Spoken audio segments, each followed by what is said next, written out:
Hello gamers, welcome to another edition of Tonight on Mage Hammer's Game Table, where tonight I am introducing my newest game design for Dice Against Villainy, a pulp adventure solo dice game. It runs pretty much on the same engine as my 4 Dice Against Evil game that I released a month or so ago, but this one has a pulp feel to it, and hopefully as I play through this game or two, you will see how that goes. So for this game, you need this many dice, so 5, 6, 7, 11. You need 15 dice, but sometimes you need a second action die, so 16 dice is what you're going to need.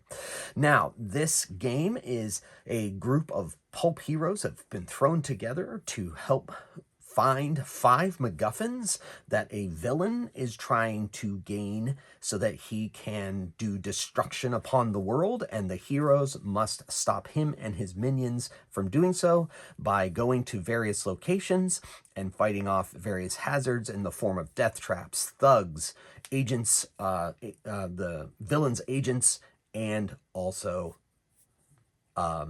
strange science creations. All right, so we have our heroes. I'm going to put this up for easy viewing. The heroes in this game are vigilantes, explorer, gadgeteer, and adventurer. Locations they will be possibly exploring to find and capture the lost MacGuffins are Big City Back Alleys, Lost Jungle City, Mad Scientist Laboratory, and Dinosaur Valley. And the hazards that they will be encountering along the way are thugs, death traps, strange science creations, and the villain's agents. They will go through 5 attempts at finding a MacGuffin, and in the end, they will have a final showdown against the villain. Now, one of the twists to this game is, if the minions of the villain end up gaining more MacGuffins than the heroes, their final showdown against that villain will be more difficult. So, without further ado, let's get into a game. All right, so first of all, we have to randomly determine our group of heroes. And so for this game, we have 2 vigilantes, 3 vigilantes, and an adventurer. So, there we go. Okay, so they have to travel to a location, and that location is Big City Back Alleys. And so the way that this works is that they're going to see what hazards they see there. And so they have 2 thugs, a death trap, and a strange science creation. Now, the first thing you do is match whether there is at least one in either the hazards of the heroes, and that will determine the threat level, or will help determine the threat level. So for example, we have Big City Back Alleys. We have a thug here, so that matches. So they have somebody that can navigate that area, and so that keeps the threat level at a base 3. If they had not had a hazard that would match that threat level will go down to 2, making it even easier for the heroes. Now, the heroes also have to have somebody to be able to navigate through that location effectively, and they do. They have at least 1 vigilante, in this case 3, so that means that the threat level also remains at 3. If they had not had somebody to be able to navigate that particular location, the threat level would have risen to 4 base. And then, once we have determined whether they are able to navigate the location effectively or not, now we must determine how well they do against the hazards they are going to meet. So there are 2 thugs and 2 vigilantes, but there's 1 vigilante here left that does not match. And there is a death trap and a strange science creation. There is nobody in the party that matches that type, so that adds the threat level from 3 to 5. So now since they have an explorer in the party, or an adventurer in the party, sorry, they have an adventurer in the party, they get to roll 2 dice during their encounters. And since they have vigilantes in the party, they get that +1 to this roll, and they are going, in this case, for a threat level, they need to roll 5 or higher, but because of the vigilantes, that's 4 or higher on at least one of these action dice. And they get a 4, which is a 5. So that means they have defeated the minions of the villain and the death trap in this case. And so now the next step is they need to see if they can find the MacGuffin. Now, if they had a gadgeteer in their party, they would be able to add +2 to this roll. They need to get a 5 or a 6 to find the MacGuffin. If they fail, the minions of the villain, though they were defeated, managed to escape with the MacGuffin. So here we go. They need a 5 or a 6 on this roll, and they get a 5. So they managed to wrest the MacGuffin from the minions of the villain. Now, these MacGuffins can be used to auto pass a failed narrow escape roll, which we have not yet seen yet, but hopefully we will see, well, not hopefully, if the heroes have anything to say about it, we may see in action in this particular game.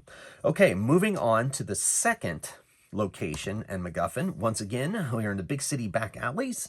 Let's see what hazards they encounter this time. Ooh, looks like we've got 2 thugs, another death trap, and a villain's agent. So, in the big city back alley, after a MacGuffin, that is who is going to be facing off. So, first thing we do is check the location matches. We definitely have somebody who can navigate that, as well as here. So, that puts the threat level base at 3. We have a match here and a match here. No match here. And 2 matches here.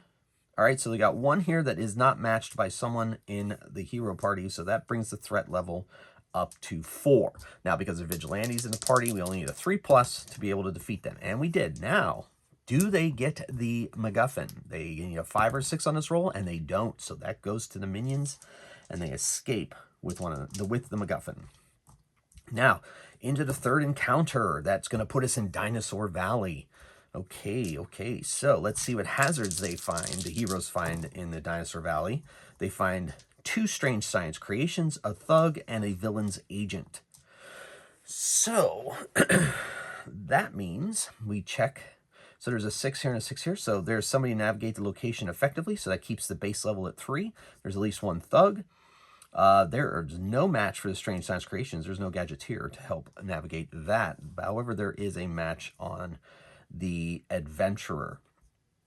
So that brings us to a bait 5. So they need to get a 4+ because they have vigilantes in their party on at least one of these dice. And they get it on both, which is wonderful. Okay, so they managed to defeat the hazards. However, who escapes with the MacGuffin?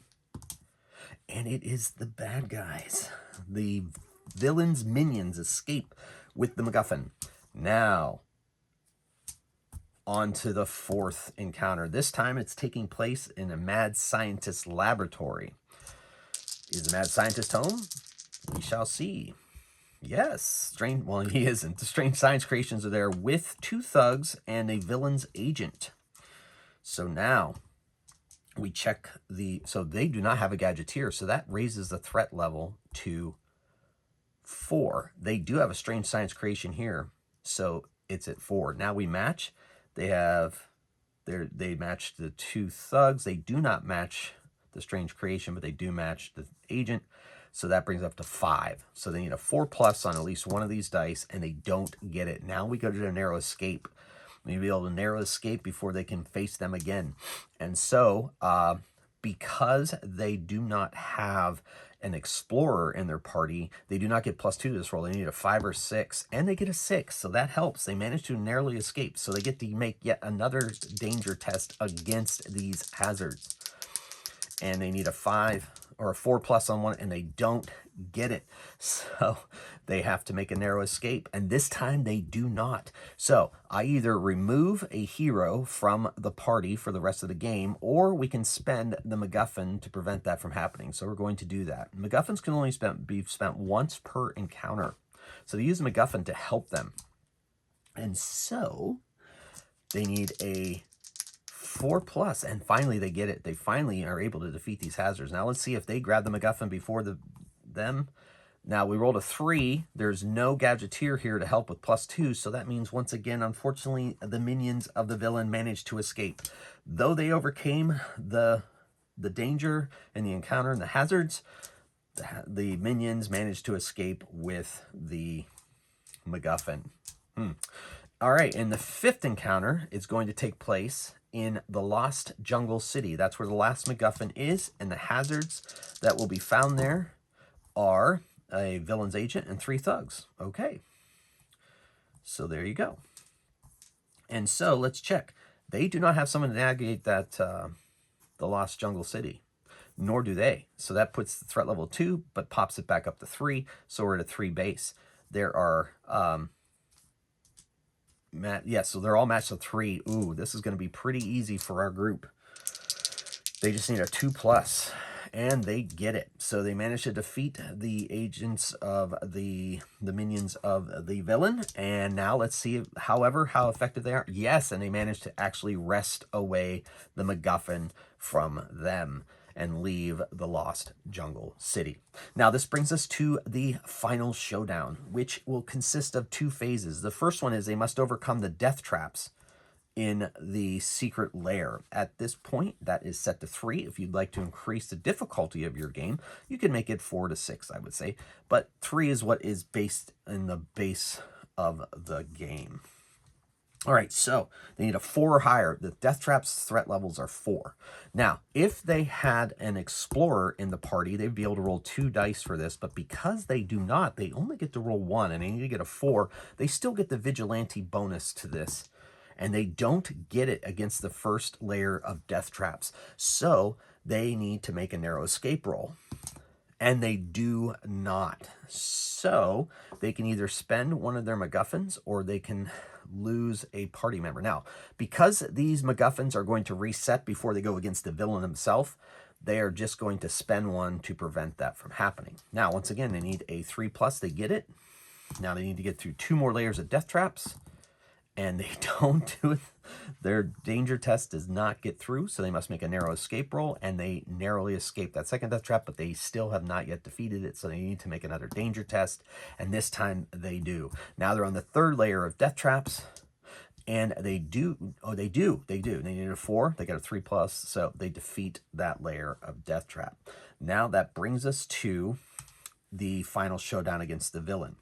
And first thing you do is reset the MacGuffins for the party. And threat level for the villain is 6. However, to determine how many times they have to make that threat danger test 6 or higher, for in this case 5 because they have vigilantes, they need to compare MacGuffins. They only were able to secure 2 MacGuffins against the 3 that the villain's agents did. So normally, if they had secured more, that would have put the number of times they have to defeat the villain to 4. But now, because he has more of the MacGuffins, that makes him harder to defeat. They must get through 6 of that. All right, and they must go against a 6 difficulty level. So they get to roll 2 dice for this because they have an adventurer, and this is no longer against just the death traps. And so they have to get a 6 or higher. So they need a 5 or higher because they have the vigilantes here, and they don't get it. So they can spend one of their MacGuffins to, oh wait, now let me make a narrow, I'm sorry, that was a danger test. Now they can make a narrow escape test. If they fail a narrow escape test, then they can spend a MacGuffin. And they don't, they make it. So they manage to avoid the attack of the villain. So now back to another danger test, and this time they manage to knock him down a bit. And they still have to go against the threat level 6, but they have to do that 5 more times. So here they go. They need a 4. They need a 5+. They don't get it. So what that means is they need to make a narrow escape roll. And 4, they do not have an explorer to help them with that narrow escape. So that means that they either have to spend one of these to auto pass or have one of their party be defeated. So in this case, they're going to spend a MacGuffin to make that narrow escape for them. Once again, there you go. Ooh, good. They get through his defenses one more time. They resist his attack. Yes, okay. Take him down again. 3 more times. They do not this time. So they must make a narrow escape, and they make it. Thank goodness. All right, so another danger test. Nope. Narrow escape. No. 3. They needed a 5 or 6. They're going to spend their other MacGuffin to auto pass that. 4, 5. Nope. Narrow escape. No. So now I'm going to choose to lose a vigilante. No. Narrow escape. No. Oh no. I'm going to lose another vigilante. All right, here we go. Up against the villain. No, they don't make it. Narrow escape. No. Oh no. They're not looking good. Now they've lost their +1. They actually need to roll a 6. And they don't. Narrow escape. Yes. No. Oh no. Narrow escape. Yes. Oh my goodness. Oh no. Narrow escape. No. And that is enough. The villain has reigned triumphant and has recaptured 2 of the MacGuffins, giving him all 5 of the MacGuffins, and now he can go on to do heinous things to the world. So that is 4 Dice Against Villainy, a pulp adventure solo dice game. I had a lot of fun playing it. I've had a lot of fun playing and designing it, and so hopefully you will too have a lot of fun playing it. So it is a pay what you want download at the link in the description below. So it's free to try out, or if you'd like to help support the channel, you can maybe throw $1 or 2 at it. So thank you so much for watching this video, and hopefully this game ends up bringing you minutes of joy as that it has brought to me as well. Okay, folks, that was 4 Dice Against Villainy. Thank you for watching. Until next time, keep on rolling dice and playing games. Mage Hammer out.